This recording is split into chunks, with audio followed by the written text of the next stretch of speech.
परमेश्वर का वचन कहता है मेरे ज्ञान के ना होने से नाश हो रहे। लोग सच्चाई को नहीं जानते, परमेश्वर को नहीं जानते। तो जब हमने परमेश्वर को जाना है, हम अपने जीवन तक सीमित रहने के लिए नहीं है। मसीह जीवन कभी भी अपने तक सीमित नहीं है। चेलों ने जब उद्धार पाया, कल भी हम देख रहे थे, थोमा हमारे देश में आया, कितनी हजारों किलोमीटर उसने क्या किया, समुद्री सफर। मतलब जिन्होंने प्रभु के लिए अपना सर्व सब छोड़ दिया, अपने परिवारों को, अपने घरों को, अपने देशों को छोड़ दिया।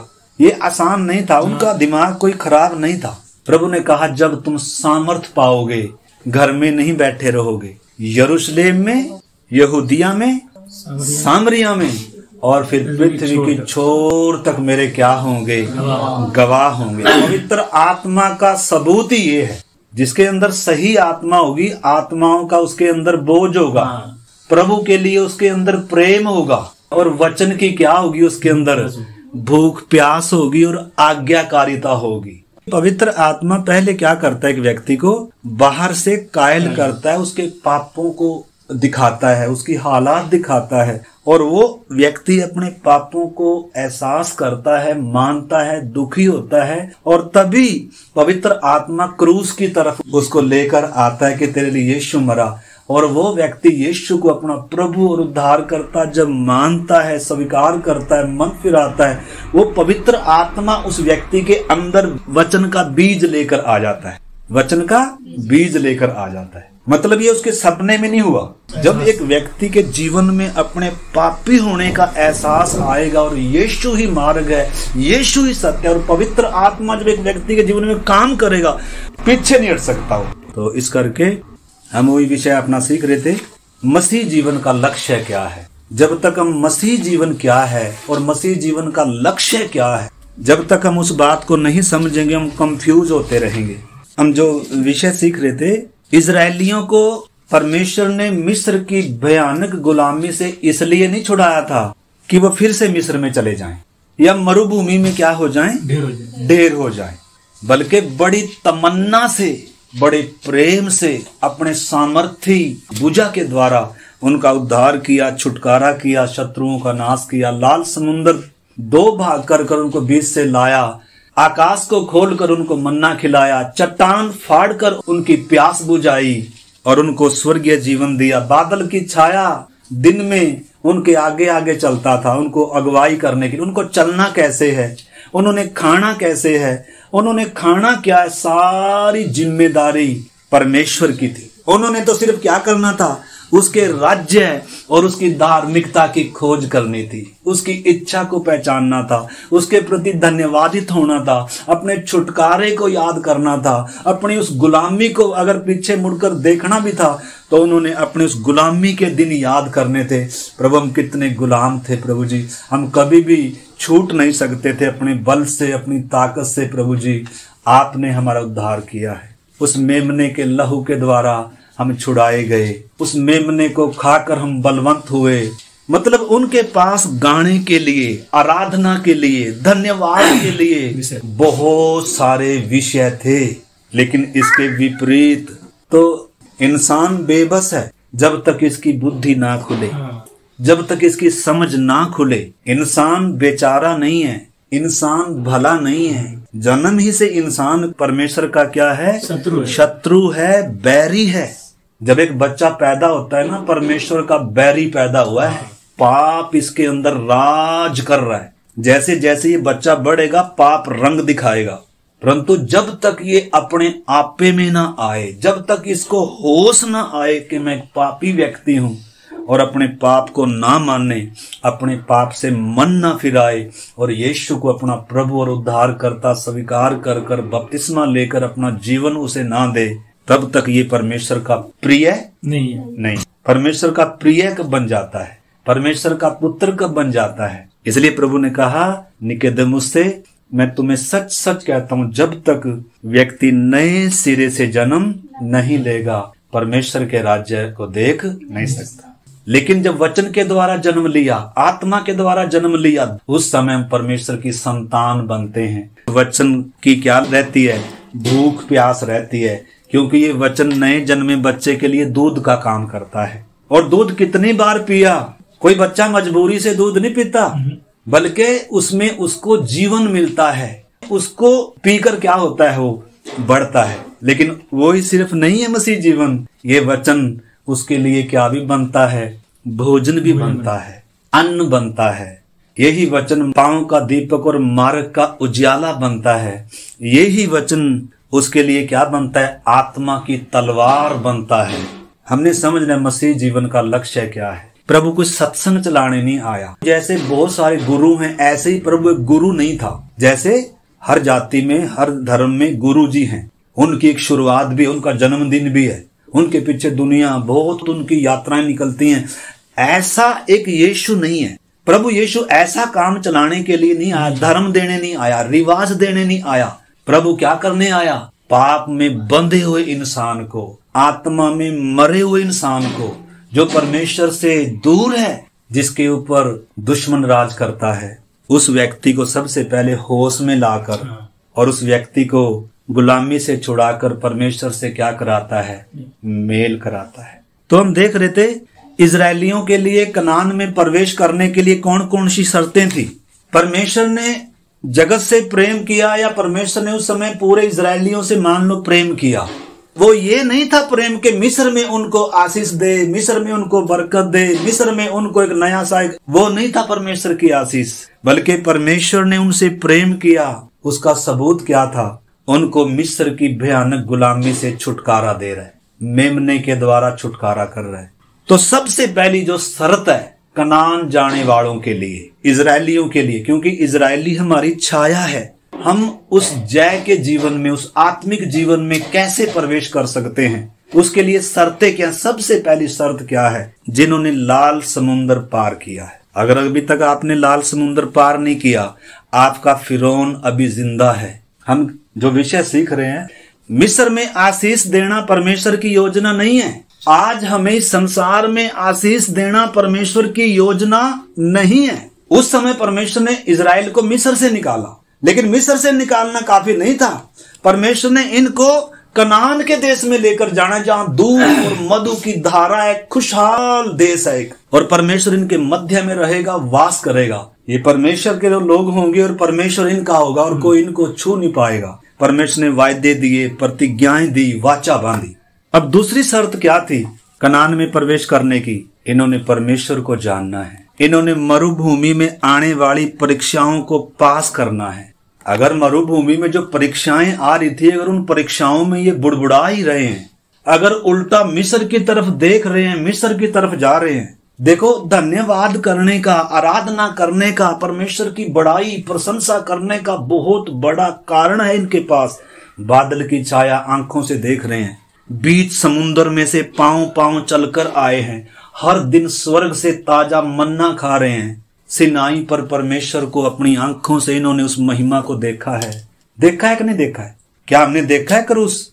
हमने, जब तक हम क्रूस को, परमेश्वर के प्रेम को, अपने पापी होने की उस गंभीर, मेरा पाप कितना ज्यादा था, मेरा अधर्म कितना ज्यादा था कि एक निर्दोष बदन को बिना रहम के कुचला गया। जिंदा रहने का मुझे कोई हक नहीं था, लेकिन परमेश्वर के अनुग्रह से मैं बचाया गया। वो मुझे बचाने आया, यीशु मेरे लिए मरा। तो हमने मसीह जीवन के लक्ष्य को पहचानना है। जब तक मसीह जीवन के लक्ष्य को नहीं पहचानेंगे, जब तक हम परमेश्वर के प्रेम को, परमेश्वर की सामर्थ को, अपनी निर्बलता, कमजोरियों, अपनी उन बातों को जब तक हम नहीं पहचानेंगे, तब तक हम जय के उस मसीह जीवन में कभी अनुभव नहीं कर पाएंगे। मतलब जो उच्च कोटि का मसीह जीवन है, उच्च कोटि का मसीह जीवन मतलब जो परीक्षाओं पर जय है, जो संसार पर जय है, जो दुखों पर जय है, जो मौत के भय के ऊपर जय है, जो शैतान की सारी परीक्षाओं के ऊपर जय, ऐसा जय का जीवन प्रभु देने के लिए आया। प्रभु हमें हारा हुआ जीवन देने के लिए नहीं आया। प्रभु हमें इसलिए नहीं उद्धार दिया, चलो जी अब रोते हुए या दुखी परेशान होते हुए इस मार्ग पर चले ना। मसीह मार्ग वास्तव में आनंद का मार्ग है, लेकिन हमने अपने पड़ाव को पहचानना, मेरा पड़ाव कहाँ है इस समय। तो पहली शर्त क्या थी, जिन्होंने मिस्र से परमेश्वर की सामर्थ के द्वारा छुटकारा पाकर लाल समुंदर पार किया, पूर्ण छुटकारा पाया हुआ होना है एक व्यक्ति, सबसे पहली बात। दूसरी बात, मरुभूमि में इसने परमेश्वर को जानना है। मरुभूमि में इसने आज्ञाकारिता सीखनी है, अनुशासन सीखना है, उठना सीखना है, खाना सीखना है, बटोरना सीखना है। बटोरे हुए का उपयोग कैसे, मैं बार बार क्यों बता रहा हूं, क्योंकि अगर हम मरुभूमि में फेल हैं, अगर मरुभूमि में फेल हैं, हमारे जीवन में अभी भी उठने का कोई क्रम नहीं है, लेटने का कोई क्रम नहीं है, संगति का कोई, प्रार्थना का कोई क्रम नहीं है, तो फिर उस उच्च कोटि के जीवन में हम कैसे जा सकते हैं। हमारा स्वभाव हमें हराता रहेगा, हमारा स्वभाव हमारा शत्रु है, हम खुद, हमारी जो बिगड़ा हुआ स्वभाव है वो संसार की तरफ खींचेगा। अंदर लड़ाई है, अंदर लड़ाई, हमारी इच्छाएं जो हैं, बाहर भी लड़ाई है, अंदर भी लड़ाई है। तो परमेश्वर इनको पहले मरुभूमि में तैयार कर रहा था, तैयारी का समय था वो।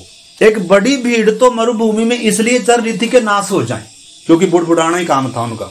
उनका काम था सेवकों पर पत्थर उठाना, उनका काम था हर दिन बुड़बुड़ाना, ये यहाँ ये चीज नहीं है, यहाँ ये चीज नहीं है, यहाँ। हम भी आज भी देखो कितने विश्वासी हैं, छोटी छोटी बातों पर बुड़बुड़ाना, छोटी छोटी बच्चों पर बुड़बुड़ाना, बड़ों पर बुड़बुड़ाना, पड़ोसी पर बुड़बुड़ाना, ये नहीं है, वो नहीं है, वो कहाँ गया, ये कहाँ गई। मतलब परमेश्वर हमें बदलेगा कैसे, हमें भी तो बदलना है, हमारी सोच को परमेश्वर ने बदलना है, हमारे चाल चलन ने बदलना है, हमारे उठने बैठने ने बदलना है, हमें मसीह के डील डोल तक कैसे आना है। चमत्कार तो कोई होगा नहीं, जादू की छड़ी तो कोई आएगी नहीं। तो हमने, मेरे प्यारे भाई बहनों, हमने इस बात को क्या करना है। तो सबसे पहली शर्त, लाल समुद्र पार किए लोग हैं। दूसरी शर्त, मरुभूमि में परमेश्वर को जाने हुए, परीक्षाओं को पास किए हुए लोग हैं, अनुशासन में आए हुए लोग हैं।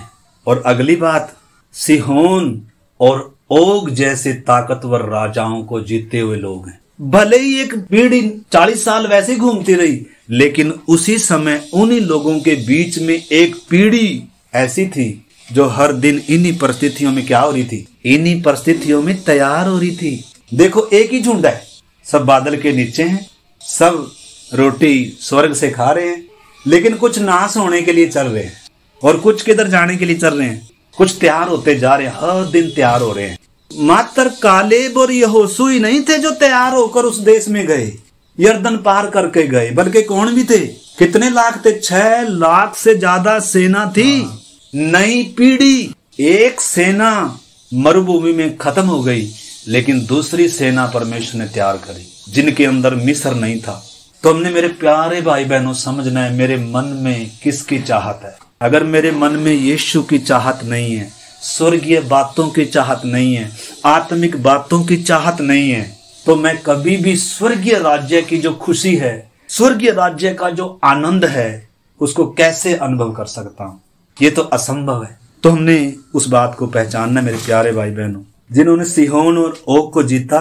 और अगला, इतना कुछ जीतने के बाद भी, इतना कुछ जीतते हुए लोग भी उस देश पर कब्जा करने के लिए क्या नहीं है, योग्य नहीं है।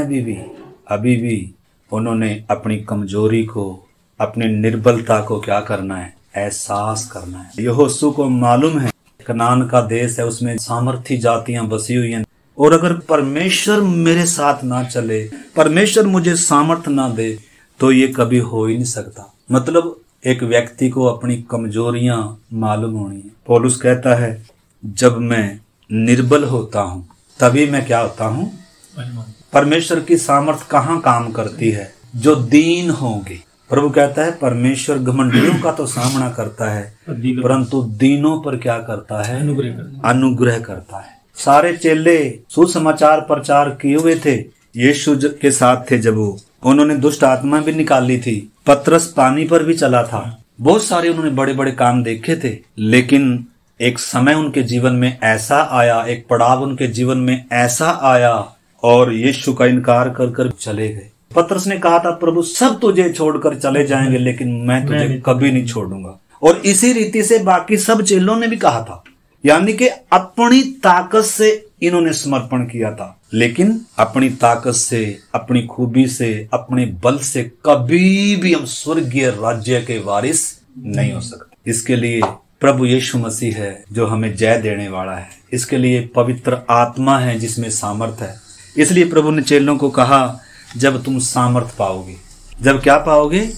जब तक हम पवित्र आत्मा की सामर्थ को अनुभव नहीं करते, और पवित्र आत्मा की सामर्थ यूं ही अनुभव नहीं करते जब तक हमारे अंदर आज्ञाकारिता नहीं आएगी। जब तक मतलब मरुभूमि में आज्ञाकारिता नहीं सीखेंगे। परमेश्वर पवित्र आत्मा किनको देता है? जो उसकी आज्ञा मानते हैं। प्रेरितों के काम 5 अध्याय में जब हम पढ़ेंगे, जो अपनी निर्बलताओं कमजोरियों को एहसास कर रहे हैं। आपको मालूम है 120 लोग पेंतेकुस्त के दिन तक अपनी निर्बलताओं को, अपनी कमजोरियों को प्रभु के सामने मान रहे थे। प्रभु, हमने सोचा तो क्या था, हम अपनी ताकत से जीतेंगे, हम अपनी ताकत से चलेंगे, लेकिन वो क्या कर रहे थे? 120 लोग 10 दिन तक क्या करते रहे? अपनी कमजोरियों को, अपनी हार को परमेश्वर के सामने क्या करते रहे? स्वीकार करते रहे। और जब पेंतेकुस्त का दिन आया, जब पवित्र आत्मा ने उनको क्या कर दिया? सामर्थ से, तब वो ही चेले थे वो, जो एक समय डरपोक थे, हारे हुए थे, लेकिन अब वो ही चेले। ये कैसे हो गया? ये है स्वर्ग की सामर्थ का काम। इसलिए परमेश्वर यहोशू को क्या कह रहा था? देखो वचन पढ़ लीजिए, यहोशू की किताब 1 अध्याय 4 से 7 तक पढ़े। जंगल और उस लबानोन से लेकर परात महानद तक और सूर्यास्त की और महासमुद्र तक हित्तियों का सारा देश तुम्हारा भाग ठहरेगा। तेरे जीवन भर कोई तेरे सामने ठहर ना सकेगा। जैसे मूसा के संग रहा वैसे तेरे संग भी रहूंगा, और ना तो मैं तुझे धोखा दूंगा और ना तुझको छोड़ूंगा। इसलिए हियाव बांधकर दृढ़ हो जा, क्योंकि जिस देश के देने की शपथ मैंने इन लोगों के पूर्वजों से खाई थी, उसका अधिकारी तू इन्हें करेगा। इतना हो कि तू हियाव बांधकर और बहुत दृढ़ होकर जो व्यवस्था मेरे दास मूसा ने तुझे दी है, उन सब के अनुसार करने में चौकसी करना, और उससे ना तो दाहिने मुड़ना और ना बाएं। तब जहाँ जहाँ तू जाएगा वहाँ वहाँ तेरा काम सफल होगा। इधर हम देखते हैं इतना जय पाया हुआ व्यक्ति है यहोशू। अमालेक को जीता हुआ है और सिहोन और ओग जैसे राजाओं को जीता हुआ है। कनान में जाकर इसने उस देश को भी देख कर आया, उधर के फल खाया हुआ व्यक्ति है। उत्साह से, सामर्थ्य से भरा हुआ व्यक्ति था। लेकिन परमेश्वर इसके जीवन में ऐसा मोड़ लेकर आया कि अब ये डरा हुआ था, क्योंकि इसको अच्छे से एहसास हो गया, मैं अपने बल से, मैं अपनी ताकत से जीत नहीं सकता। अपने बल से।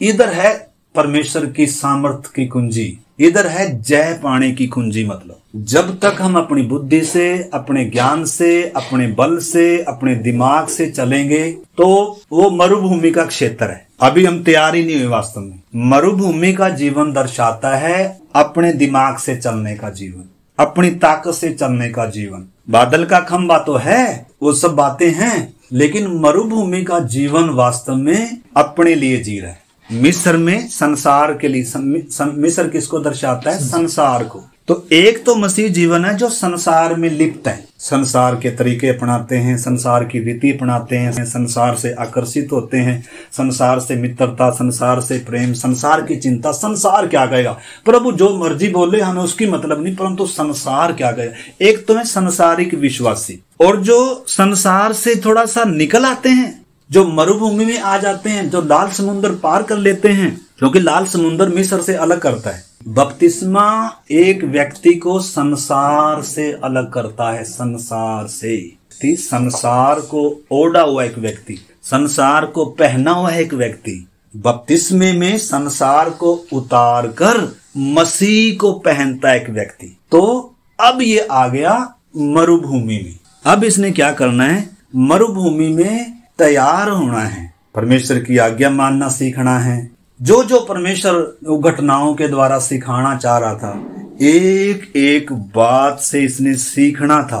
परीक्षाओं को अच्छे नंबरों से पास करना था। मन्ना कितने बजे दिया? क्योंकि ये सबको हमें समझ में आ जाता। कितने बजे? सुबह सुबह दिया ना। हाँ। दिन में तो नहीं था। तो क्या सिखा रहा था इसके द्वारा? भाई सुबह उठना सीख, मेरे साथ अगर चलना है, स्वर्गीय जीवन में उस उत्तम आनंद में अगर प्रवेश करना है, पहले तो तू जो शारीरिक है आत्मिक बन। क्या बन? आत्मिक बनाएगा परमेश्वर। तो मरुभूमि का जीवन शारीरिक जीवन है। अपनी चिंता, अपने परिवार की चिंता, अपने लिए जीना, अपनी बुद्धि से चलना, चलता रहो, स्वर्ग का राज्य नहीं चखाऊंगा। मतलब मन्ने का स्वाद चख रहा है, बादल का छाया का वो अनुभव है, लेकिन उतना ही सिर्फ उनके लिए छुटकारा नहीं था, वो ही उनकी मिरास नहीं थी, बल्कि वो तो सफर के लिए था। थोड़ा सा वो उनका असली गंतव्य नहीं था। असली गंतव्य है, असली लक्ष्य उन्होंने अभी प्राप्त करना था। मरुभूमि तो सिर्फ तैयार करने के लिए थी। तो मेरे प्यारे भाई बहनों, हम क्यों बार बार इन बातों को सीख रहे हैं? इस समय मेरा और आपका पड़ाव कहाँ पर है? क्योंकि जब तक हम पहली बात तो मैंने कहा, मिस्र को छोड़कर संपूर्ण छुटकारा पाना, लाल समुद्र के इस पार आना, और दूसरी मरुभूमि में जो परमेश्वर सिखा रहा है, सिनाई है, उधर लंबा पड़ाव है, उधर परमेश्वर व्यवस्था दे रहा है।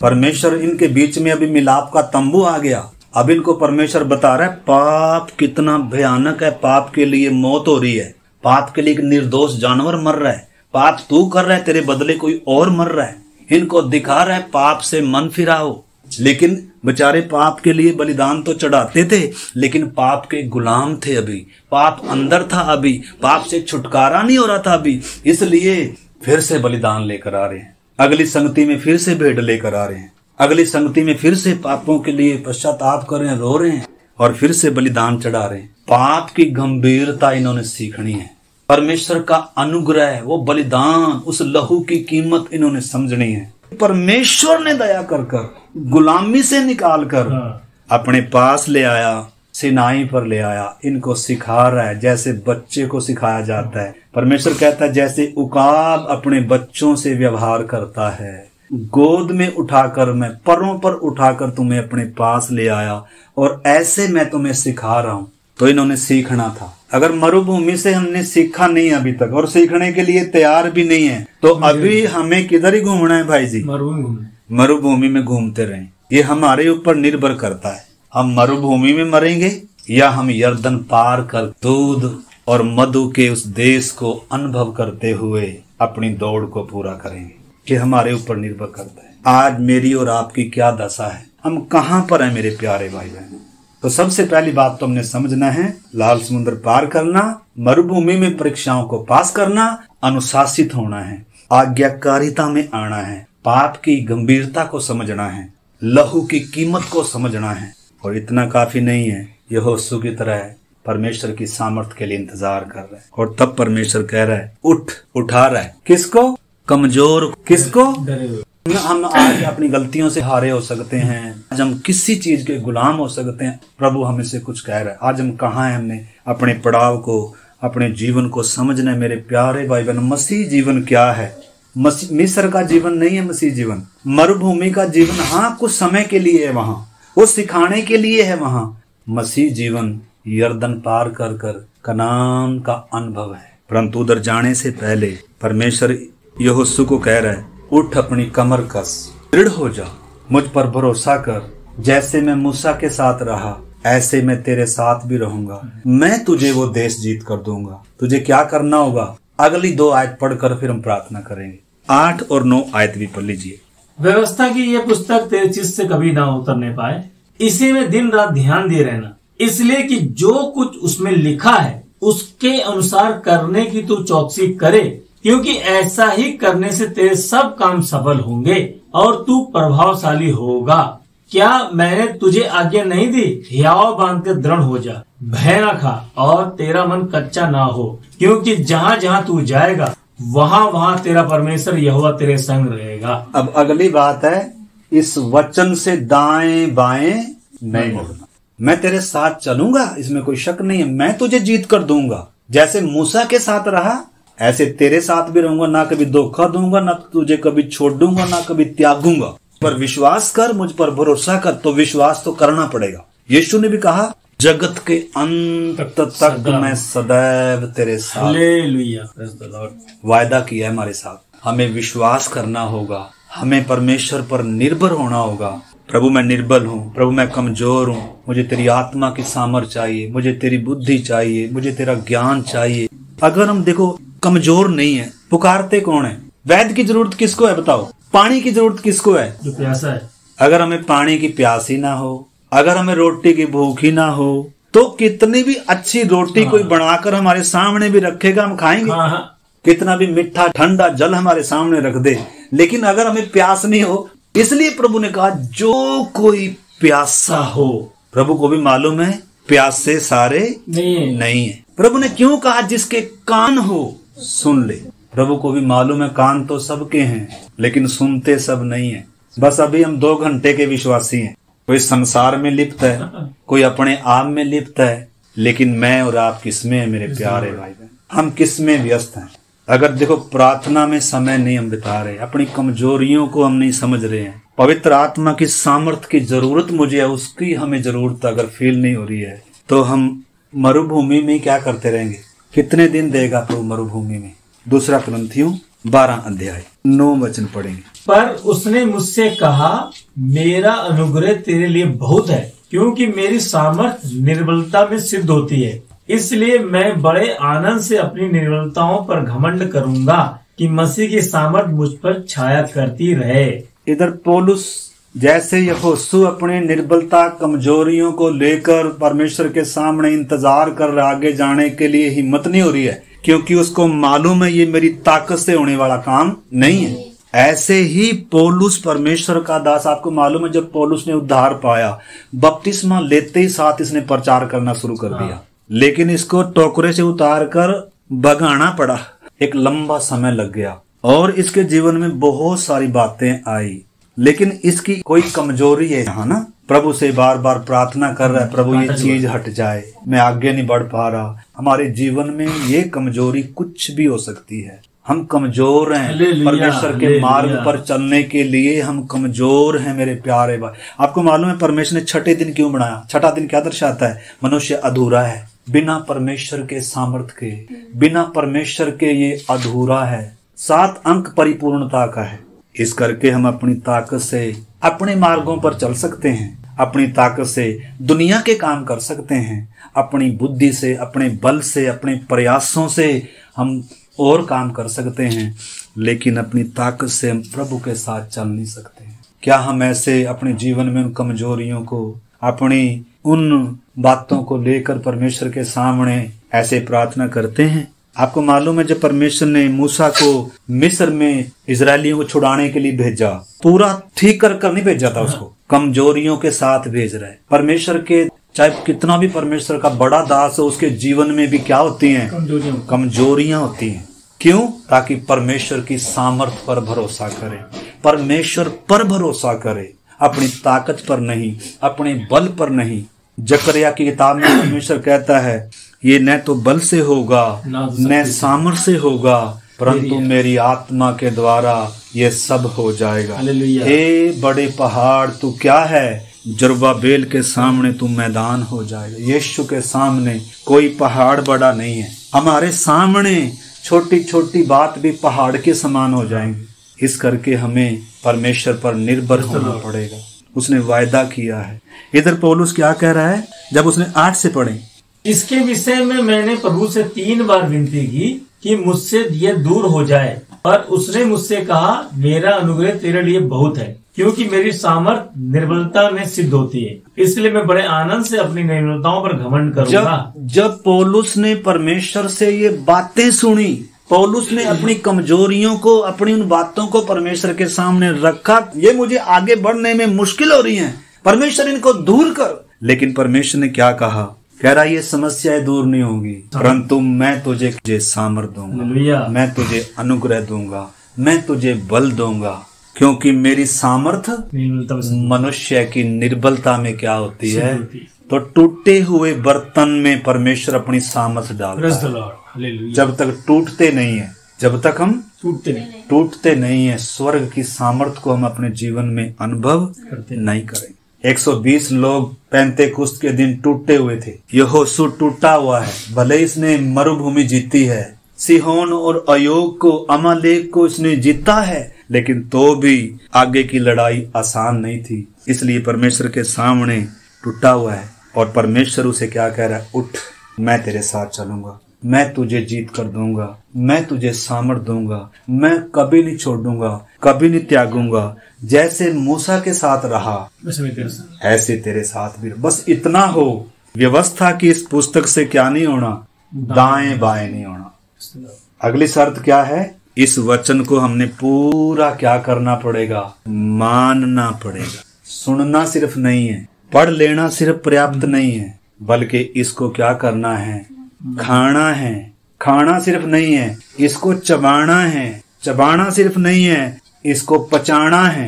पचाना सिर्फ नहीं है, क्या भी करना है? चलना भी है। तो इस करके पौलुस क्या कह रहा है? जब पौलुस को ये बात परमेश्वर ने बताई तो वो क्या कह रहा है? इसलिए अब मैं बड़े आनंद से अपनी निर्बलताओं पर घमंड करूंगा। देखो, मानवीय दृष्टि से ये उल्टा है। यहोशू ने बलवंत होना था क्योंकि लड़ाई बारी थी। भाई, हमें कोई देश नहीं जीतना, हमें कोई जमीन कब्जानी नहीं है, हमें आत्मा में बलवंत होना है। इसे लिखा है प्रभु में और उसकी शक्ति के प्रभाव में क्या बनो? आत्मा में बलवंत बनना है हमें, तभी हम परीक्षाओं को जीत पाएंगे। इधर लिखा है ना, इसलिए मैं बड़े आनंद से अपने निर्बलताओं पर घमंड करूंगा कि मसीह की सामर्थ मुझ पर छाया करे। इस कारण मसीह के लिए निर्बलताओं में और निंदाओं में और दरिद्रता में और उपद्रवों में और संकटों में प्रसन्न हूँ। यह है जय का जीवन। सारी समस्याएं हट गई तब तो प्रसन्न, तब तो आनंद। वो तो संसारिक इंसान है, वो तो शारीरिक इंसान है, लेकिन समस्या है ऐसे की ऐसे। आनंद का जीवन, जय का जीवन। आगे का जीवन पूरा विश्वास का जीवन है। आगे जो यरदन पार करेंगे विश्वास से करेंगे। आगे जो यरीहो को जीतेंगे विश्वास से जीतेंगे, न तो बल से न ताकत से। आपको मालूम है अगला पड़ाव कौन सा है? सबसे पहला कनान में जाते क्या है? यरीहो है। और यरीहो कैसे जीत पाएंगे? अपनी बुद्धि से अगर ये सोचेंगे तो इनको तो गैंती लेनी पड़ेगी, हथौड़े लेने पड़ेंगे, क्योंकि दीवार बहुत बड़ी थी। मतलब मानवीय बुद्धि से जो काम इंसान कर नहीं सकता वो परमेश्वर की सामर्थ्य से होगा, जो वो काम विश्वास से होगा। तो इस करके आइए मेरे प्यारे भाई बहनों, आइए प्रभु के सामने निर्बल बने। आइए दिन रात प्रभु को विनती करें, पुकारें, प्रभु मैं कमजोर हूँ, मुझे तेरी आत्मा से, तेरी सामर्थ्य से परिपूर्ण कर प्रभु जी। हम मिस्र से निकल गए लेकिन अभी तक मरुभूमि में हैं। मरुभूमि में कब तक जिएंगे मेरे प्यारे भाई बहन? हम अपने लिए कब तक जिएंगे? हम प्रभु के लिए कब जिएंगे? प्रभु के लिए जीना है तो अपने लिए मरना पड़ेगा। यरदन दर्शाता है मृत्यु को। जब तक अपने लिए नहीं मरेंगे, अपनी ख्वाहिशों के लिए नहीं मरेंगे, अपनी इच्छाभिलाषाओं के लिए जब तक नहीं मरेंगे, जब तक प्रभु की इच्छा के लिए समर्पित नहीं होंगे, तब तक यरदन पार नहीं करेंगे। आइए हम प्रभु से प्रार्थना करें इन दिनों, प्रभु हमारे जीवनों को तैयार करे। मैं जानता हूँ, आप जानते हैं हमारा पड़ाव कहाँ पर है, हम कौन से जीवन को अनुभव कर रहे हैं। एक एक व्यक्ति प्रार्थना करे। हालेलुया। आइए मरुभूमि को पास करें, जो बादल के नीचे चलना सीखे हैं, जो परमेश्वर के प्रति धन्यवादित हैं, जिनसे परमेश्वर प्रसन्न है, परमेश्वर उन्हें आगे लेकर जाएगा। अगर पवित्र आत्मा ही हमारे जीवन से दुखी होगा, अगर पवित्र आत्मा को हम दुखी करते हैं, शोकित करते हैं, तो हमारे जीवन में आनंद फिर कहाँ से आएगा? वचन कहता है पवित्र आत्मा को शोकित ना करो, पवित्र आत्मा को दुखी ना करो। आइए हम समर्पण करें। प्रभु मेरी मूर्खताओं को, गलतियों को, पापों को क्षमा कर। मैं अपने लिए जीना नहीं चाहता, मैं संसार के लिए जीना नहीं चाहता, मैं संसार की रीति पर चलना जीना नहीं चाहता।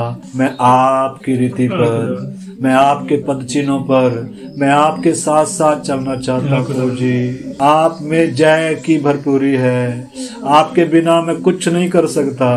प्रभु तूने कहा जैसे डाली दाखलता में अगर बनी ना रहे तो फल नहीं सकती, तुम मुझसे अलग होकर कुछ नहीं कर सकते। प्रभु हमें ये एहसास दिला कि हम तुझसे अलग होकर, हम तेरे बिना प्रभु कुछ नहीं कर सकते। हम अपने आप को बदल नहीं सकते। प्रभु जी, आप ही हमें बदल सकते हैं, आप ही हमें जय दे सकते हैं। प्रभु जी, आप ही हमें छुड़ा सकते हैं। खुदावन, हम आपके चरणों में आते हैं, आप हमारी सहायता करें, आप हमें लेकर चलें। हम अपने लिए ना जीकर प्रभु जी, हम आपके लिए जिए। खुदावन, आपकी खुशी के लिए जिए, आपके आदर के लिए जिए, आपके काम के लिए जिए। खुदावन, हमारी इच्छाएं क्रूसित की जाएं प्रभु जी, ताकि आपकी इच्छा पूरी हो जाए। एक एक को प्रभु आपके हाथ में सौंपते हैं। ये वचन सबके लिए आशीष का, उद्धार, छुटकारे का और जय का कारण बन जाए। प्रभु जी, आपने हमारी प्रार्थना को सुना, धन्यवाद। सारा आदर, सारी महिमा आपको देते हैं। प्रार्थना को यीशु मसीह के नाम से मांगते हैं।